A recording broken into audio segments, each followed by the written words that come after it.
I like learning about like the economics, how things work. Greek mythology. I love horseback riding and nature. I do Mass Like Audubon I'd like to program. learn more about like how like lightning bolts are formed. Mrs. Fallon is my favorite teacher personally. Yeah, Mrs. Fallon is a great teacher. I'm Mrs. Fallon, Katie Fallon. I'm the 6th, 7th, and 8th grade science teacher at Immaculate Conception. Mrs. Fallon really likes to teach with humor, and it makes a lot of us students engage with her more. She likes to make the class interesting for all of us. Aren't they so interesting? Like animal cells, plant cells, eukaryotic cells, mitochondria. No? I like how even if I have a first period and I'm not that awake, how she has the energy to like teach all of us and like get us going in the morning. You guys are wide awake today. Okay, so the Stream Challenge project is a project that's really about student voice, where they have to choose their topic and they have to choose their means of presentation while incorporating science, technology, religion, engineering, art, math. I got it all.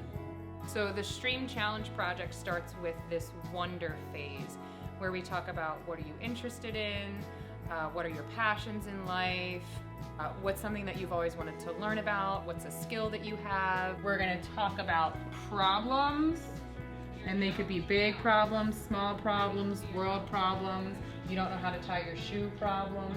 And the things that are falling out of the burrito are funneling down into a taco. So not only do you get to eat a burrito, but you also get to eat a taco. What do you want to learn about? What do you think is interesting? What can you get excited about? How can you change the world? I'm really excited for the project. I think that it's really cool that we get to like learn about something that we enjoy or we love. It's like awesome because we get to express our own interests through this project. Kids have these interests, but they don't always want to follow through with the interest. So it's really trying to get them encouraged in, no, what you're interested really is valid and follow that. Sometimes in a project you don't really like the topic that the teacher picked. And no offense to Mrs. Fallon, but I'm pretty sure we don't have the same interests.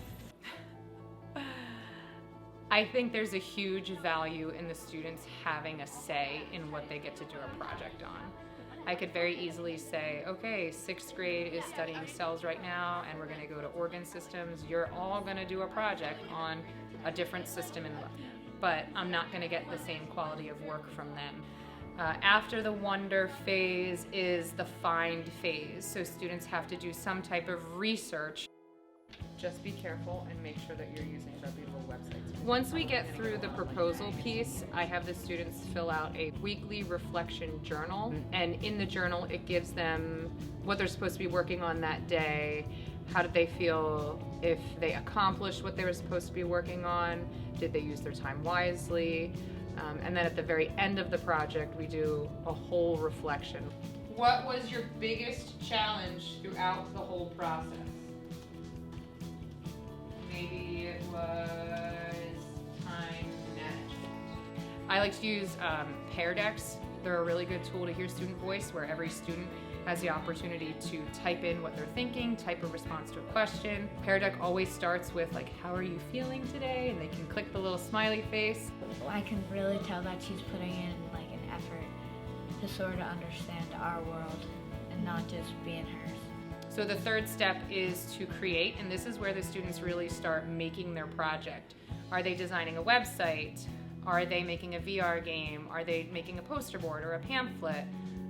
So many different options, and this is where students really have a lot of freedom, is that create piece. Photosynthesis, somebody did diabetes, somebody did ocean pollution. Here's one on mental health and the psychology behind it. I had a student do a virtual reality museum of Pablo Picasso's work, which was fascinating. This was a good one. How does caffeine function and affect people? Why might I be interested in that one? Look at you guys. Jack, why might I be interested in that one? Because you need coffee to stay alive. I need coffee to stay alive. How are you putting together your research? How are you making, creating, or designing? Are you going to need to use your Chromebook? Are you going to need to talk to Mrs. Capo to use the 3D printer? Do you need cardboard? Do you need sand? Do you need flowers? I don't know. And then the last piece is the share.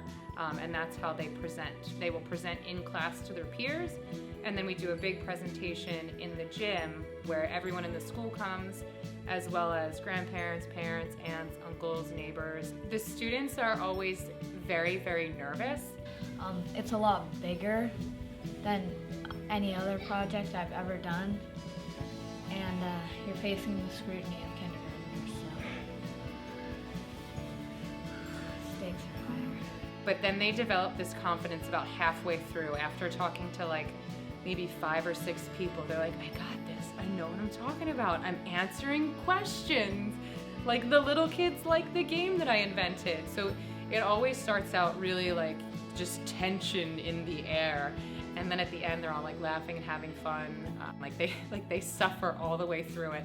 And then at the end, they get this like big relief, like, I can't believe I did that. Like, that was so awesome. And they're like, did you see how excited the kindergartners were to play with my game? Like, they get so proud of themselves, and it makes me feel like so proud of them. It's fantastic.